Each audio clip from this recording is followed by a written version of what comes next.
গত বছর 18 অক্টোবর এখানে একটি অগ্নিকাণ্ড ঘটেছিল এবং সেই ডিএইচএল এর এখানে সে গত বছর যে ঘটনাটা ঘটেছে আজকে সেই একই জায়গায়, অর্থাৎ জায়গা পরিবর্তন হয়েছে কিন্তু যেখানে যে মালামাল রাখে ডিএইচএল এর সেই একই জায়গায় আজকে এই দুর্ঘটনা ঘটেছে। তো গত বছর যখন এরকম দুর্ঘটনা ঘটেছে সেটা অনেক বড় আকারে ঘটেছিল এবং আপনারা দেখেছেন প্রায় 2 দিন পরে সেখানে আগুন নিয়ন্ত্রণে এসেছিল।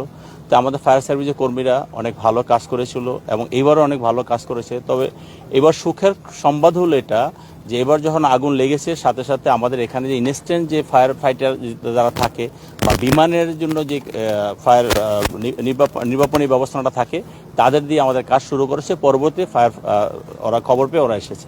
তো সবাই খুব ভালো কাজ করেছে। তবে আপনারা যে কথাটা বললেন যে প্রতি বছর কেন এরকম একটা ঘটনা ঘটে, এটা তো আমাদের জাতির প্রশ্ন। একটা আন্তর্জাতিক বিমানবন্দরে এরকম কার্গো সেকশনে যদি প্রতি বছর আগুন লাগে তাহলে আমাদের দেশের ভাবমূর্তি কোথায় যায়, এটা একটা বাস্তব ঘটনা।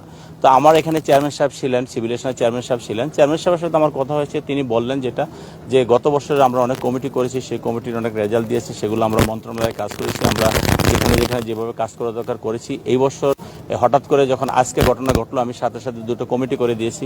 আমি ফায়ার সার্ভিসের কথা আপনারা শুনেছেন, কিছুক্ষণ আগে তারা ব্রিফ করেছে, আমি তাদের সাথে কথা বলেছি।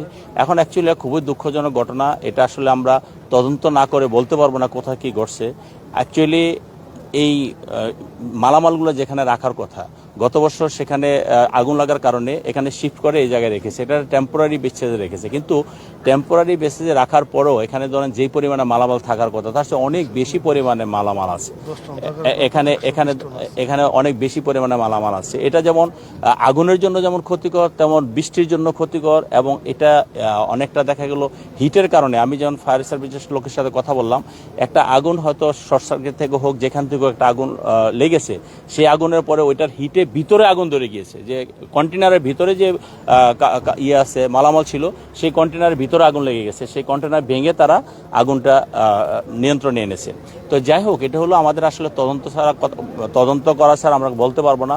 তবে আমরা আশা করব, চেয়ারম্যান সাহেবের সাথে আমার কথা হয়েছে, অন্যান্য সিনিয়র কর্মকর্তাদের সাথে কথা হয়েছে, আমরা আশা করব যে ভবিষ্যতে যাতে এরকম ঘটনা না ঘটে সেজন্য এখন থেকে আমাদের সচেতনতামূলক কাজ করতে হবে এবং এই সমস্ত ব্যাপারে যে ধরনের সিদ্ধান্ত নিলে তড়িৎ গতিতে সিদ্ধান্ত নিয়ে মালামালগুলো এখান থেকে খালাস করা যায় এবং যারা মালামাল আমদানি করেন সেই আমদানিকারকরা যাতে খুব দ্রুত সময় এখান থেকে মালামাল নিয়ে যান। কারণ আমাদের এখানে মালামাল রাখার জন্য যে পরিমাণে আমাদের গোডাউন দরকার সেই পরিমাণে গোডাউনও কিন্তু আমাদের নেই।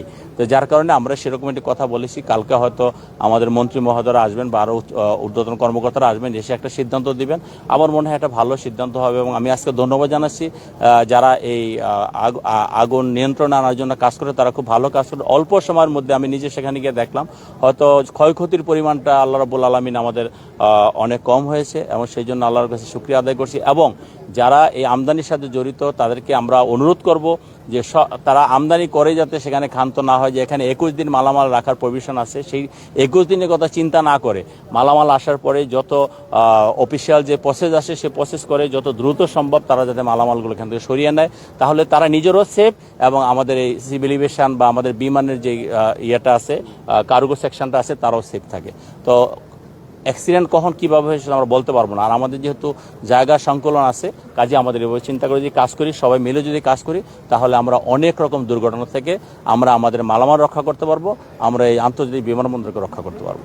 এটাই হলো আসলে বাস্তবতা। আর আপনারা সবসময় সহযোগিতা করে আসছেন, সবসময় আমরা দেখেছি আপনাদের মাধ্যমে যেমন জাতি সব কিছু জানতে পারে, পাশাপাশি আপনাদের মাধ্যমে এই ফায়ার সার্ভিস যারা আছে বা অন্যান্য যে সমস্ত সাহায্যকারী সংস্থাগুলো আছে তারা জানতে পারে এবং আপনাদের মাধ্যমে জানার কারণে তারা অতি তাড়াতাড়ি এখানে চলে আসে এবং তারা শুধু অগ্নি নির্বাপন না অন্যান্য কাজগুলোকে সহজ করে তোলে আপনাদের সহযোগিতায়। সেই জন্য আপনাদেরকে ধন্যবাদ জানাচ্ছি।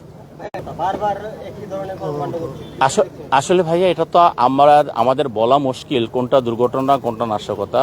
এখন আমরা তদন্ত করা ছাড়া তো এখানে একটা খুব সেন্সিটিভ এরিয়া, কাজ সেন্সিটিভ এরিয়া এবং নিরাপদ এরিয়া বলা চলে। তো এখানে সো দ্যাট এখানে ভিতরে যারা আছে যারা কাজ করে তারা যারা ছিলেন নিশ্চয়ই তারা এখানকার পরিচিত মানুষ এবং যেটাই হয় আর কি, আপনি যেটা বলছেন আপনার প্রশ্ন উত্তর হলো একটা যে তদন্ত করা ছাড়া তো আমরা বলতে পারবো না। আর আমি তো এখানে এসেছি মাত্র আধা ঘন্টা বা 40 মিনিট আগে, আমি দেখেছি ওনাদের সাথে কথা হয়েছে, ওনাদের কথার পরিপ্রেক্ষিতে আমি যতটুকু জেনেছি ওইটাই আমি বললাম, পরবর্তীতে তদন্ত করে জানা যাবে।